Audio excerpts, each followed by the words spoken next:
Rundown.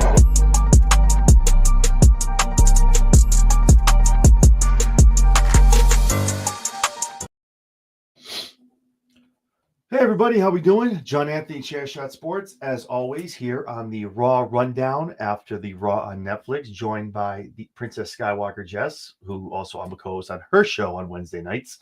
Kind of a little Freaky Friday thing going on. Jess, how you doing? Good. How are you tonight? I'm great. Not liking this new setup, but cool. We're in bubbles. This is awesome. I love We're it. in bubbles. We couldn't figure out how to fix it, so yay. No, this fucking sucks. All right, great. So I have a lane head right now, so you guys get to see me really up close and personal. I have a lot of stuff around me. I don't know, whatever. We'll just fucking go. Yeah, so Raw, second week on Netflix was awesome. A 2.5 hour Raw, might I add, on Netflix, which was great. If I wasn't doing this show, I'd be hopping in the shower going to bed early. So awesome. Good stuff. Show kicked off great. Your favorite CM Punk, fucking Phil, got to kick off the show, comes out, gives a shout out to the firefighters fighting the blazes and everybody helping to fight the fires in California right now. It kind of gives a whole soliloquy about how his career was over and now it's back and now he's a resilience. The biggest fallout is the biggest comeback, yada, yada, yada. And here we go. The lights are bright. Hey, we all knew what it was getting to. He enters himself to the Royal Rumble, which is awesome. We have Roman Reigns, CM Punk, and John Cena. Like to call it to John Cena. I really hope they get their hands on each other in this final run that Cena's in right now. Here comes Seth Rollins. He comes out. This soliloquy, if you beat my ass, showing the shiner that he took, which is legit, no makeup. That's what he took with that GTS. Oh, and they fought last week. And then Seth declares for the Royal Rumble. Here comes Drew McIntyre. I could beat you both, but I'm not going to. I'm just going to enter the Rumble. And now we got this guy entering the Rumble. So all this 27-minute segment is for three dudes into the Rumble. Your thoughts? Well, Drew comes out and all he fucking talks about is Roman Reigns. Like, bro, you're out here talking to fucking Seth Rollins and CM Punk. Like, why is this all about Roman Reigns? Like, just seemed out of place, I guess, in a way. I agree. But, I mean, fucking Phil did his thing. I really didn't listen to anything that he said, because I usually don't. Because, come on. Fucking Phil. Even on my It's notes. a new era. Not it AEW literally anymore. says, fucking Phil. I love it. So he calls out John Cena. He says he can see him. So I do hope that they fight, and I hope that John Cena whoops his ass. I think Cena goes over here because obviously Punk beat him back in Money in the Bank so long ago to take that title and walk out of WWE. So I would feel like Cena can get that W and Punk's fine with that because it doesn't matter to him. Cena's on his way out. I feel like Cena's going to win every match on his way out except for the WrestleMania match, which we'll talk about a little bit later. But I feel like Cena's going to win all his matches going out, right? Falling on the sword. But yeah, so the Rumble is going to be stacked as we can already assume. The women's is going to be great. We'll get to that in a little bit. So we get past that, and now we get to our first match. Chad Gable comes out against some mysterious luchador. I don't really know. They've been talking about this. I don't know. The streets have been talking. I heard a couple names thrown out there. Some wild shit. I don't know. This guy Kenta. I don't know. You might have heard of him. Never heard of him. I don't know. They're so popular. WWE Shop wanted to drop his merch 6 hours before he debuts on WWE Raw. Now, obviously, Michael Cole talked about the elephant in the room, the worst kept secret in wrestling right now. We all know he signed. We all knew he was going to debut. I guess they announced it to the live group last night, the live audience last week on Raw that he was going to debut. So, we all knew it was going to happen. It's just wild that I've never seen anyone debut and get their merch before the actual show. But, hey, it is what it is. So, but I'm dumb. Nobody knows the fight you're having on X right now, so don't go there. Just in a fight with a certain someone about. No, I blocked him. I was done. Oh, okay. Well, that's that then. Okay, cool. Bigger and better things then. Here we go. I've been a huge fan of Penta. Toodaloo, motherfucker. Toodaloo, baby. Toodaloo, motherfucker. Um, Anyways, huge fan of Penta. Enjoyed his work all over the world. AEW, New Japan, Underground, the whole nine. Everywhere he's gone, I've loved him. he's The entrance was amazing. fire. His moveset was great. Looked a little rusty, not gonna lie. I think he needs to get a little more in the ring a little bit. But he looks great, great shape. And a lot of people are already bitching and complaining about how the match went too long. But if it was a squash, you'd be bitching about how Gable got just hung out to dry. I like the fact that he comes in and Gable's like, hey, welcome to WWE, motherfucker. And like gives it to him. And Penta gives it back to him. Penta hit a lot of the cool moves at the end, hits the Mexican Destroyer, hits the sacrifice. Oh my God. Just Gable looked amazing in this loss, which is great. A lot of people are talking about, oh, Gable's getting buried. No, Gable out here almost beat his ass. They both had marks on them from this match. It was great. Obviously Penta gets the W going away here with his first W.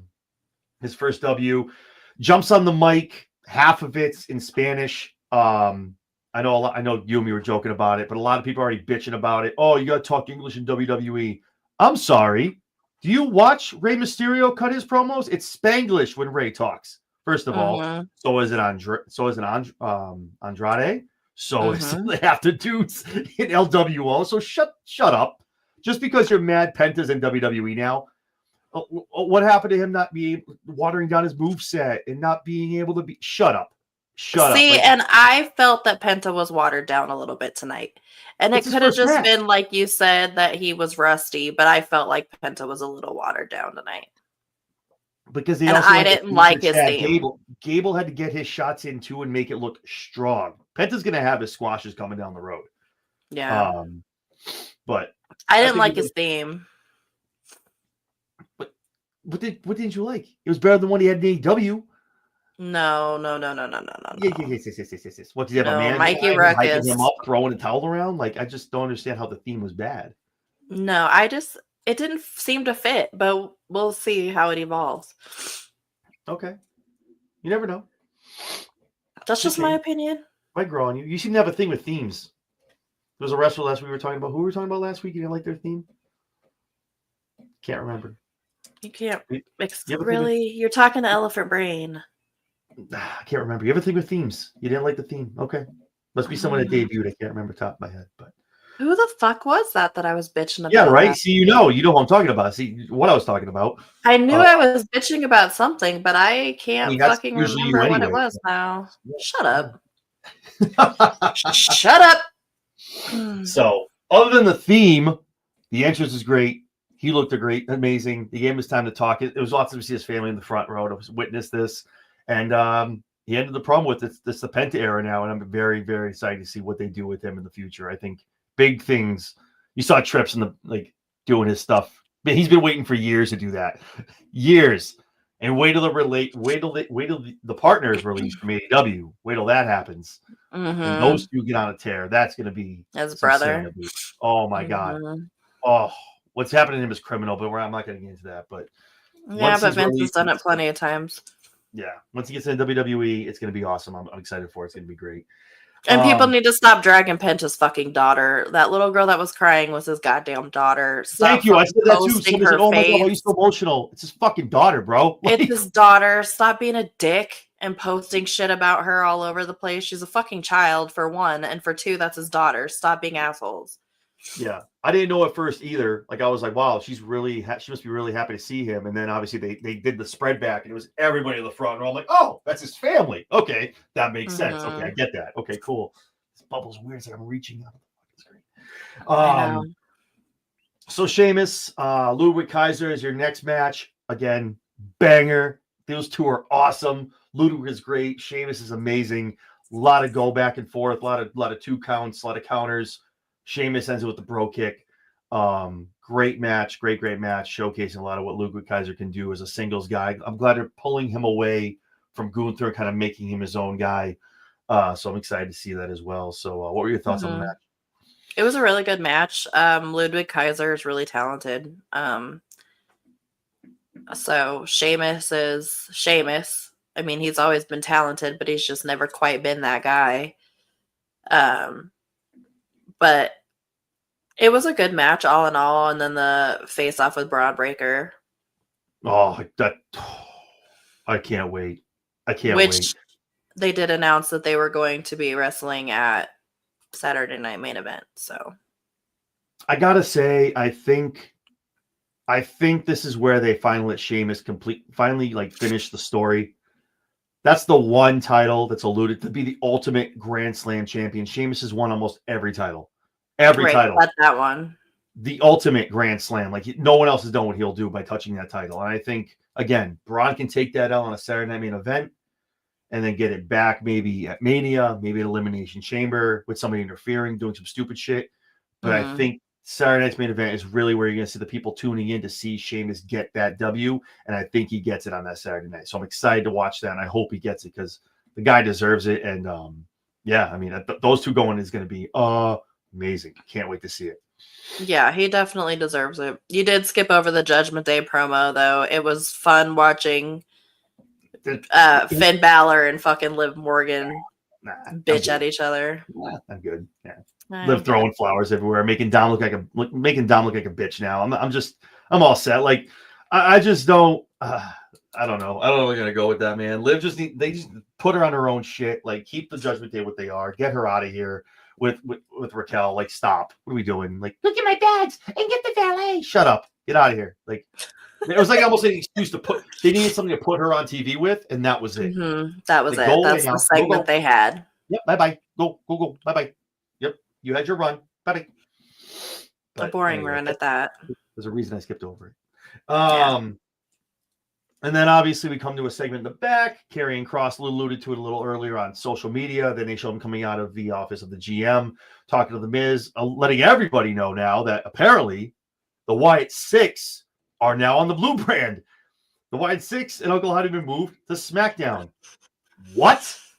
Okay, I guess that makes sense because now, in the big scheme of things, I guess now because there was really no way to kind of get the Final Testament away from Wyatt Six, so I guess we move brands. They can't get hands on each other at that point, and now we can kind of have the story of Karrion Kross take shape on Monday nights on Raw.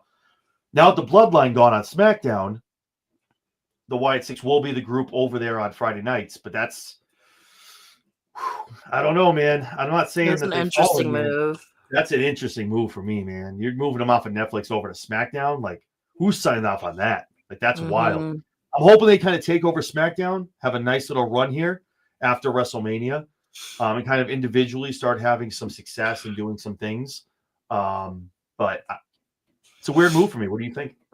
I agree. It's a really weird move. They've showcased them so much. They had the thing going with Karrion Kross. I mean, they never really finished it. And just abruptly fucking move him out of nowhere. It was very strange to me. It's almost like, to me, Uncle Howdy's turning tail and like running the SmackDown because he got his ass beat by Karrion and he lost. So now he's going to take his group and run to Friday nights. Like, I don't know if that's down the road. We revisit this with a draft later in the year. I don't know. But it's really wild to me they go over to Friday nights. The good thing is, though, like I said, Karrion can now focus himself and the group on Raw, have the run. I'm telling you right now, I've called it. Karrion Kross is going to be a superstar of the year in 2025. His breakout year is this year. I'm telling you, whether it's with the group or not, it's going to happen. Wyatt Six can have their time on Friday nights with the Bloodline like kind of gone, no 2.0, no nothing. They're kind of the group, the one group on Friday nights, so that makes sense. So hopefully they kind of do it justice and kind of, I'm saying individually have some fun because it's such a he literally said it and I went, what? No. Yeah. What? And we talked about it. You talked about it a couple weeks ago. SmackDown's going back to 2 hours in like 6 months. So now we're going to feature this group. I don't know. Hopefully it all makes sense. Yeah, it was a weird flex. Hopefully, like you said, it does make sense in the end, but it doesn't make sense to me right now. I think it's done so Karrion can kind of do his own thing and kind of focus on other people. Kind of like I'll already see him kind of talking shit to Sammy about, the Bloodline. Oh, I can see how you guys are going to fall apart. Kind of like segueing that, you know what I mean, over to Friday now, like kind of that kind of shit with Wyatt Six. So hopefully it all makes sense and they're good. So hopefully both. Time will tell. That's it. Gunther comes out, talks about how great Netflix was, but unfortunately the talent in the ring sucked last week. and how everyone's just kind of focused on the world heavyweight champion, and no one's on his level. Out comes main event Jey Uso, yeeting all over the arena. Mhm. Got McAfee up there yeeting all day, baby. Jay challenges him at Saturday Night Main Event, challenges him for the World Heavyweight Championship. Gunther, in Gunther fashion, tears Jay the fuck down. And just like, yo, know your role, stay in your lane. I beat your ass already. You're not touching this belt. And what I found funny is Gunther drops the mic, walks out, and Jay gets emotional in the ring because a lot of people, it's funny, the things he was talking about are true. You're a tag team wrestler. It's which one is he? No one knows who he is, and he's just trying to get that respect. I love how the camera goes to Gunther, and this man is laughing his ass off while Jay is literally having a moment in the ring.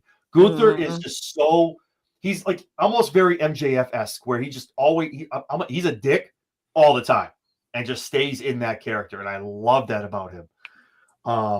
I think it's going to be a great match at the Saturday Night Main Event. They announced that it's been inked. It's official. It's going to be there along the IC title match as well. I don't see Gunther losing a Saturday Night Main Event. I think it's going to be a great match. I think Bloodline get involved. They do something with maybe Jacob gets involved. Somebody else, Solo. I think it's going to be Solo getting involved. It's going to be a Jay Solo kind of thing going on. But I don't think it's going to be a clean loss. Just to kind of keep Jay kind of keeping that momentum. I could have won. And Gunther being like, well, regardless, I would have beat your ass anyway. So what were your thoughts on the promo? Well, I just want to say, I told you that Jey Uso would get a title shot before LA Knight. Yeah. I said that last night. Totally said that last night. And it's totally happening. Yeah. You did. You did. Where's my damn crown? I don't know. I don't know where my crown is. But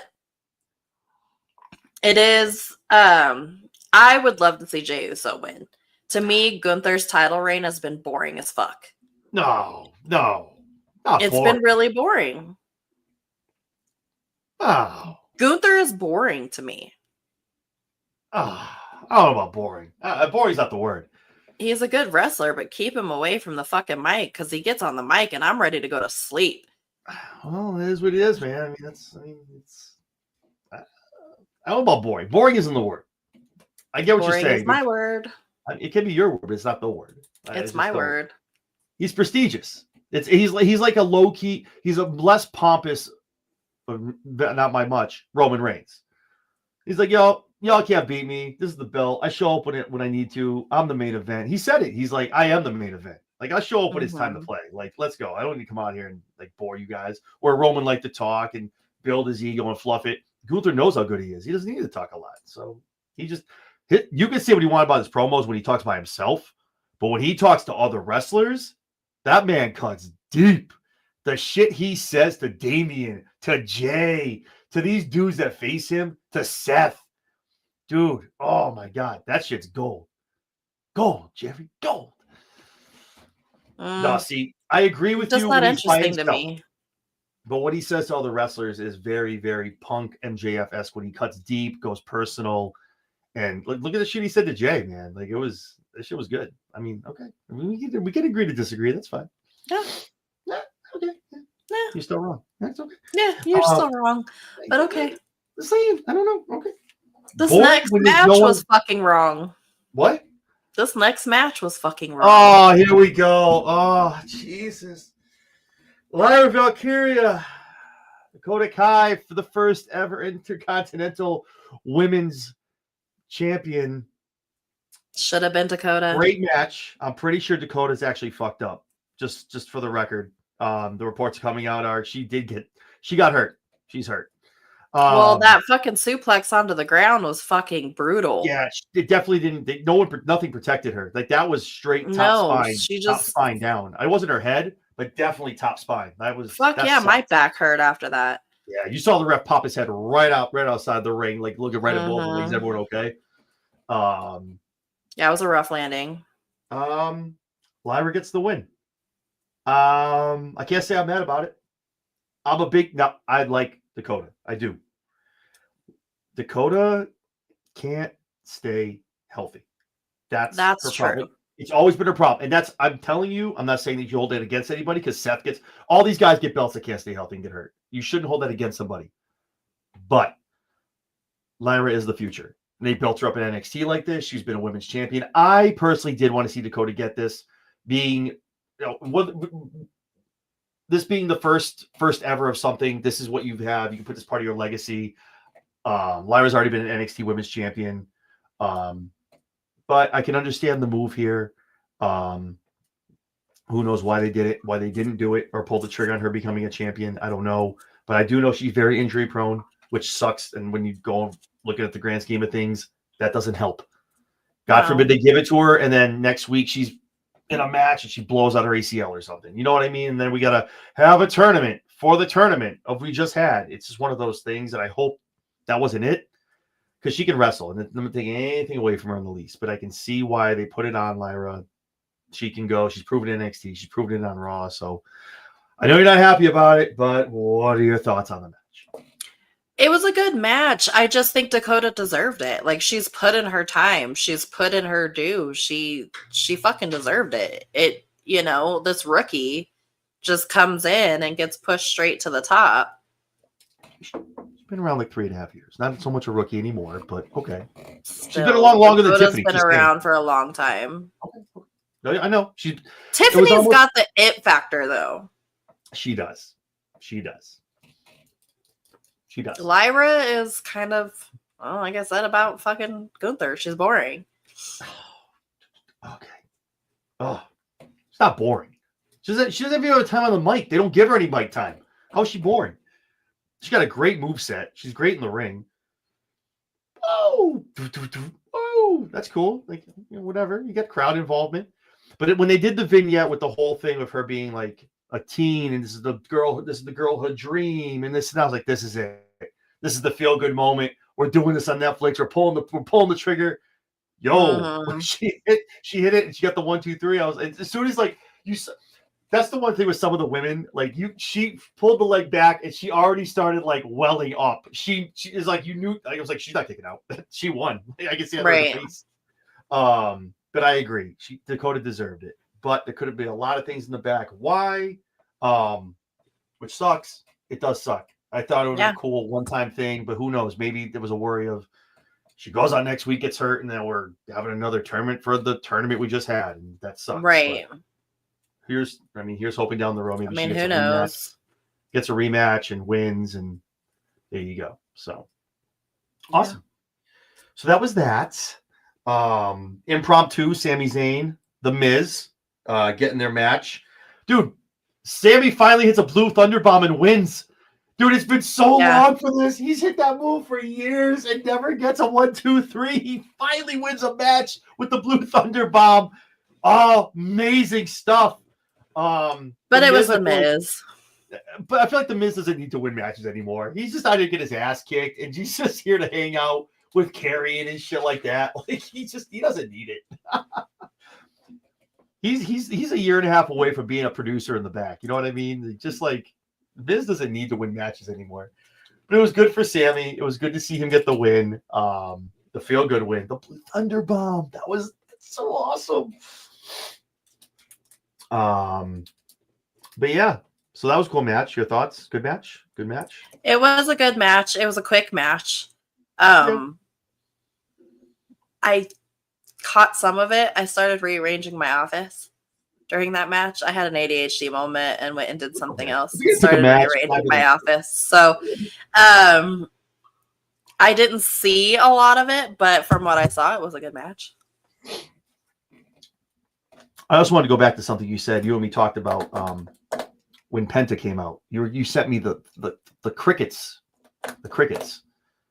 Everybody knows WWE fans don't follow certain guys outside of WWE. They don't know what everything is yet.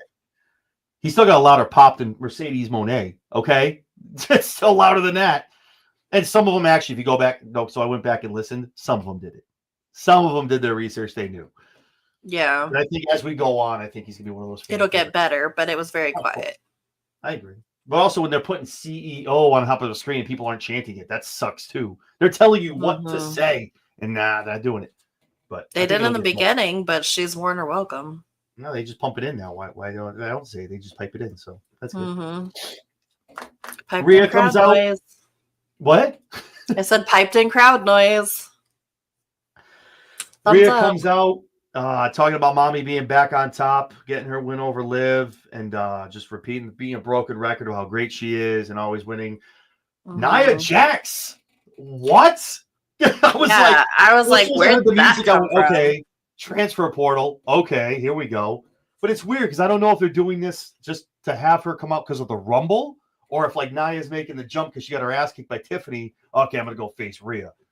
So I don't know, but Nia comes out, talks about how great she is, and I'm the first one to say this. Like, I hated Nia Jax. I thought she sucked. She was rough in the ring. Ever since her comeback, aside from dropping LBs, she looks fucking amazing. She's better on the mic, better in the ring, and not for nothing, she's lost a fucking lot of weight, man. A lot of weight. She looks great, for being a bigger girl, man. Awesome. But yeah, talking shit to her, talking shit about Tiffy time, and talking shit to Bayley, who's in the front row, throwing the shade and the heat on the town. Gets Bayley in the ring, starts beating them up. Rhea hits a headbutt, and they kind of kick Nia out of the ring. They embrace, so it's kind of set. Everyone's going to be in the Rumble, the three of them. Well, Rhea probably not. Rhea probably has a title defense.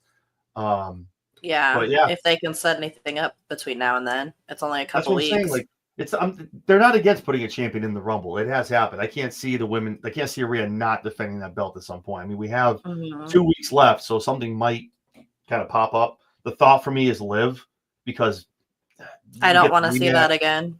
Nobody wants to see that again. But unfortunately, it's one of those things where you can't build anything up right now. It's not going to be Bayley, and it's not going to be Nia because Nia just entered the Rumble. So there's no money in the bank anymore. So we'll see what happens. But good segment. I think it was good. Again, all three are great on the mic. Bayley's awesome on the mic. I love all three of them. All three of them are great. Again, Nia doing a great job. Keep holding her own, popping in on Raw, which is great.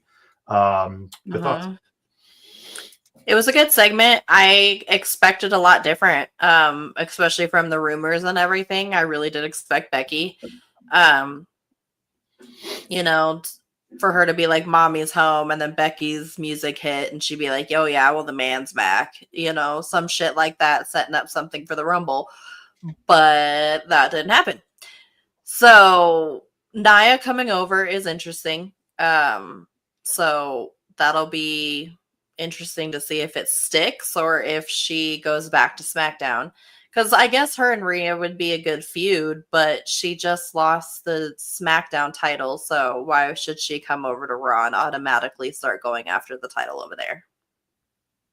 It kind of gives me the Charlotte vibes. Because Charlotte, like I said, Charlotte's one of those wrestlers, and nothing against her, but she's one of those ones, if she's not in the title picture, she can't be on TV. So it's like, okay, so Charlotte, I think there was one time she lost on Raw and or SmackDown, popped up like 2 weeks later on the other show as whatever wild card shit Vince was doing, but then like would pop back and be like, okay, I'm going for your title now. Like, you just lost. What are you doing? So Rhea's very obviously, I think Rhea and Charlotte are gonna be touching each other at some point. That sounded really weird. I meant getting their hands on each other in the ring. But a lot of people would pay for either one. Right. Honestly, I don't want to give any Rumble predictions away yet. That's going to be our show in another week or so. But I think with some returns coming back, I think that the picture is going to kind of start making itself make sense in the coming weeks, especially after the Rumble. I think it becomes a lot more clear who's going to go after who. But Rhea is one of those ones. It's so unbelievable to me, and I know it's wrestling. We got to kind of let reality go and kind of things that are that would happen do happen and wouldn't do, that kind of thing. Rhea needs a bigger opponent. Like in real life, Rhea would squash Liv like a bug. Okay, like if we're being honest, like someone like Nia, now you're like, ooh, okay, like now you got to throw her ass around like Rhea would throw her around. Like Rhea gets her up in a riptide, you're like, whoo, okay, let's go. You know what I mean? Liv, Zelina Vega. I love Zelina, but it's one. When the bigger women have the belt, it's tough to see like the there's only so many times that David and Goliath like thing works. Honestly, I think the person that makes sense right now to feud with Rhea would be Charlotte. And I'm not a Charlotte Flair fan, but I think that would make the most sense right now. Because of their previous feud and Charlotte dethroning Rhea. They've never really gone back to that, or they've never really gotten any closure from that. So it would be a good way to get closure for Rhea to go up against Charlotte at Main Event on the biggest stage of them all and defeat her. Yeah, I mean, Rhea took the belt from her at Mania 3 years ago. So then Charlotte kind of got back into the main, and then obviously got injured. What a nasty, nasty injury that was. As soon as she came off the top rope, I was like, fuck, Charlotte's out for at least a year. Like, it was disgusting. But I can't wait to see her back again. Don't get the Rumble stuff, but it's going to be soon. I'm excited for it. So that happened, obviously. So we got a whole bunch of people declaring for the Royal Rumble. We got 2 weeks left before it. This is what happens. Everyone's going to be in. We have so many surprise entrants that are coming down the pike as well. Next week we have they went ahead and they talked about the New Day coming back. They're going to be on TV. JBL, let's go, showing up on Raw. I like it. I think he's gonna. So I don't know if you watch TNA. They had him do some weird shit in TNA. Like, he was kind of like trying to be having as a manager, and it didn't really pan out. He came out and then kind of disappeared. Came out again and disappeared. And they were like, okay, this isn't gonna work here. Maybe we try it in WWE. I don't know. So maybe that's what he's gonna do, because I don't think he's coming out for commentary. He's definitely gonna come out for something. He's not gonna get back in the damn ring. I'll tell you that much. Yeah. But probably gonna debut somebody or get alongside somebody. Rollins and McIntyre WrestleMania rematch. That's the main event. Woohoo! That's going to be a hell of a match. Those two are going to be awesome with each other next week. I'm excited for that. I'm sure that's going to be an event. So I'm excited for that. So all we have left is the main event for this week, which was way earlier than I thought it would be. You called it. You're like, Raw's going to be over soon. I'm like, no way. It's only like 10, 15. No, it was over soon. Great match. Took it outside the ring. There's tables, kendo sticks, chairs, everything. Finn gets put through the equipment, gets stretchered out. Priest is like, no, none of that. Come here, throws his ass perfectly, stretcher into the side of the ring. Finn slides right back into the ring. Judgment Day gets involved, the whole nine. Everyone's beating the shit out of each other. War Raiders come out.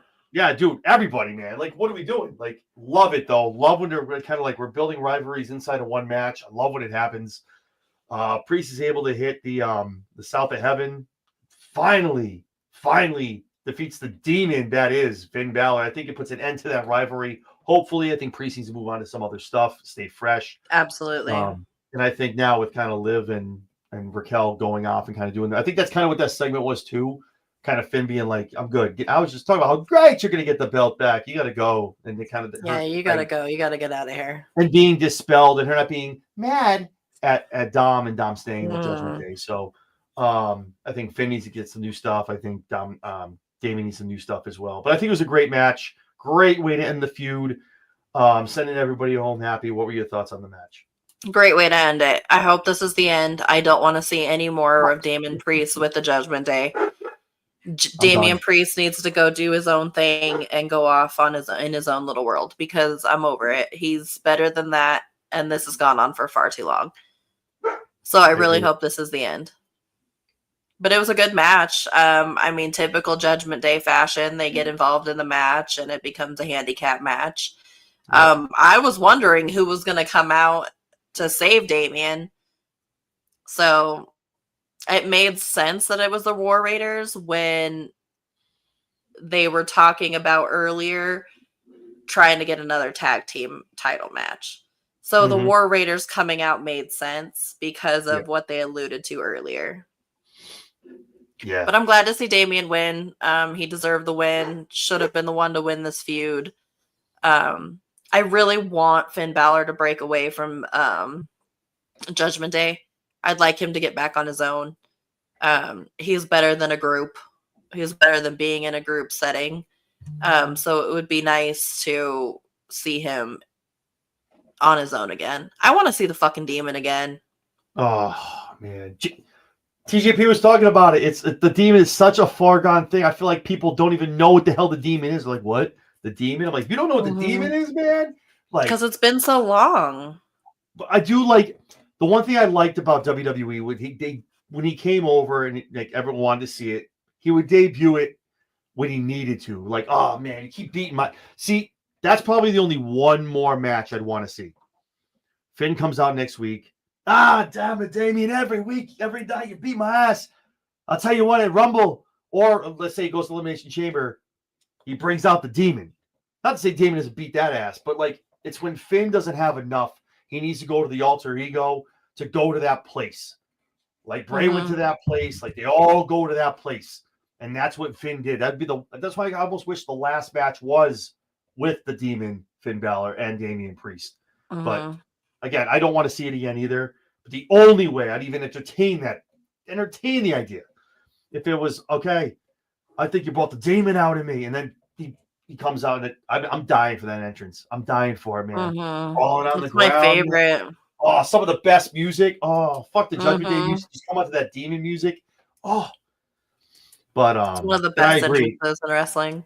I'm 1,000% in agreement with you. He needs another singles run. He needs to get his hands back on a world championship. Never had the run he deserved, and he needs it. And I think he's always been a Trips guy.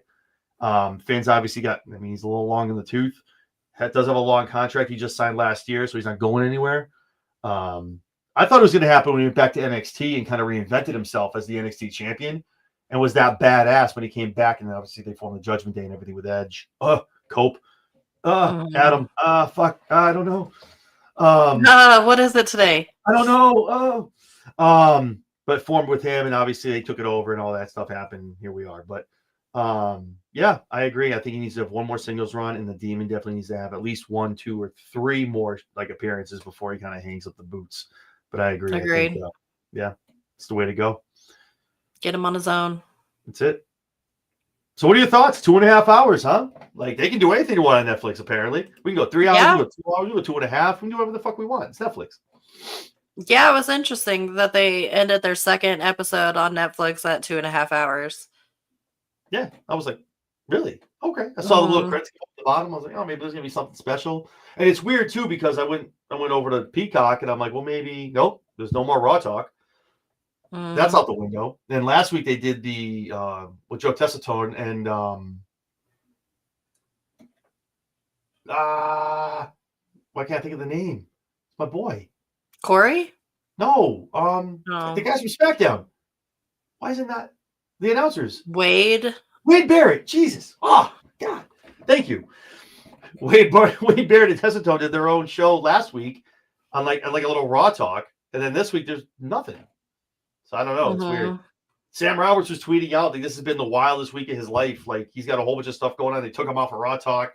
He kind of has his own show now on Sirius and like all this other stuff. So like it's wild. But and it seems like they moved Corey to fucking NXT, which is weird. I like it because Corey adds a little something. Booker's the vet. Vic Joseph is great for commentary, but Corey wrestled NXT. Like he's good, and I feel like him being down there is also good for the talent. And a coaching perspective.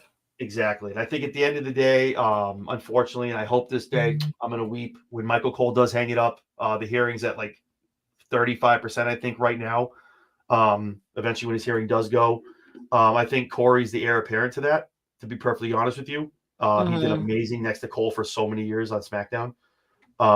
So I do think Corey's going to move into that role. But yeah, I think he's great to be down there for a coach and also calling it. He can also reference when I was down here and being a new talent, kind of like a little more perspective into being like the rookie, being the green kind of guy, where Booker T is just, yeah, man, like just kind of like he just smokes shucky ducky. Yo, hey, come on, man. Booker's good for that though, man. And Vic Joseph, I think, is one of the most underrated commentators in WWE. I know he got moved around. He kind of sucked on Raw. I don't think he got a fair shake. He also was under the VKM era, so he didn't like how he listened. He didn't really want to listen to Vince, so he shipped his ass down to NXT. But he has some great calls down there with their PLEs. But yeah, I think the announcers, the announcing spots are good for now. And obviously, when college football comes around, it's always weird to see where Pat McAfee might end up. They might call him back up to be on Raw, meaning Corey Graves. And Corey's cleared, by the way. He has one more match in him. He said he wants to go on one more run. I'd love to see Corey one more time. So the That would be Savior great. behavior. I'd love to see him lace up those boots one more time, baby. So yeah. But yeah, That would be great. But I think it's working out really well. Great second episode. I mean, I think after this week, I'm gonna start counting the episodes, just talking about it being raw on Netflix. But yeah, I think they're doing good. They're stacking it the right kind of way this week. Obviously, like Yumi talked about last week, it being kind of a lot of just talk, a lot of people coming out. And like we talked about AEW when they were on Max, it was the show me kind of episode. This week, a lot of wrestling. Some talking, a lot of wrestling in 2.5 hours. Which was definitely good for everybody. They showcased the women, they showcased the men, they got the promos in. So I think it hit on all cylinders. I give it an A. I give it an A minus. I'll give it a B. I have it a B plus, just a B. I'll give it a B. What would have made it a B plus for you? Oh, Dakota winning? Would that be? Would have made an A for you? Well, that would have, but also somebody besides Nia Jax coming out to feud with Rhea. See, I know. I just think if Becky already signed, it's not a secret. It's going to be Rumble. It's got to be Rumble, or she's going to be the secret participant, like the fifth girl, the sixth woman in the Elimination Chamber. You know what I mean? Like, she's not going to do it on Netflix. Now, you do it at the Rumble. Now the people tune in on Monday night. Oh my God, Becky's back, and then now you're going to tune in to build the ratings on Raw. By the way, I have it written down here. I thought there'd be more of us on here. Did your Netflix buffer at all? Once. Yeah, mine 4. And I got damn good internet connection. And I'm like, here we are. Like, I'm hoping that Triple H said it. Oh, if 10 million people are watching us, I guess we're gonna buffer. The rating better be like 10 million. Because why are we buffering? Going to that weird back to the 90s look. No. Come on, Netflix. You just paid a lot of money. I don't want to see that shit. I feel like I'm watching Peacock when that shit happens. I don't want to see that stuff. Right. That was very, very upset. Get it together. Yeah, I looked and I went, oh, not week 2. Not week 2. Anyway, but I think it was a good episode. You give it a B, I give it an A minus. Okay, that's fine. But overall, I think it was a good match. Penta did great. I think it built up a lot of stuff for the Rumble in the next couple weeks. So I'm excited for what's going to come leading up into the Royal Rumble in Indianapolis. I'm pumped. Yeah, me too. Should be a good Rumble. Awesome. Well, for those of you that tuned in and don't know the Two Stooges collaboration that me and Jess do usually 2 or 3 times a week, Jess, where can everyone find you on social? At Jess Skywalker 10 on X, or at The Lowdown with Princess Skywalker and John A on YouTube. This guy. Me. Hi. I'm the problem. It's me. Hi. Yeah. So yeah, if it's the first time you're tuning in, which I'm sure it isn't, and you're watching me, so you can find myself and Jess on Wednesday nights on the Lowdown. Also here on Monday nights doing the Raw Rundown, and occasionally maybe on the SmackDown Shakedown. You're just gonna find me and Jess all over the week, just doing stuff on YouTube. So just buckle in and just subscribe. We're the tag team partners in this fucking streaming We need game. to buy tag belts. That's it. It needs to happen. We need to have tag titles and just have them on each. Right. You have one. I have the other one. Exactly. But yeah, you can find us all over the week, all week, all over YouTube and X. So just hit the fucking subscribe button if you haven't already. For fuck's sake, just do it. Just fucking do it. And definitely give us a like. Jesus. But anyway. Yeah. Fuck. Yeah. What are you doing? Just slide it over. Do it. Right down there. Like, right down there. subscribe. Do the thing. Hit the button. Bell. Hit the bell so you know we have shows, and then just hit the like and then subscribe. That's all you got to do. It's not hard. Yeah. Like, just hit the thing. You're sitting there, you get your PlayStation remote in your hand. I'm looking right at you. Like, do it. Do it. Do it. Do it. it. All right. Anyway, I digress. With that being said, I'm Johnny Anthony. This is Princess Skywalker Jess. This has been the Raw Rundown. Guys, we will see you Wednesday where we all talk about everything AEW on the Lowdown with Princess Skywalker and John A.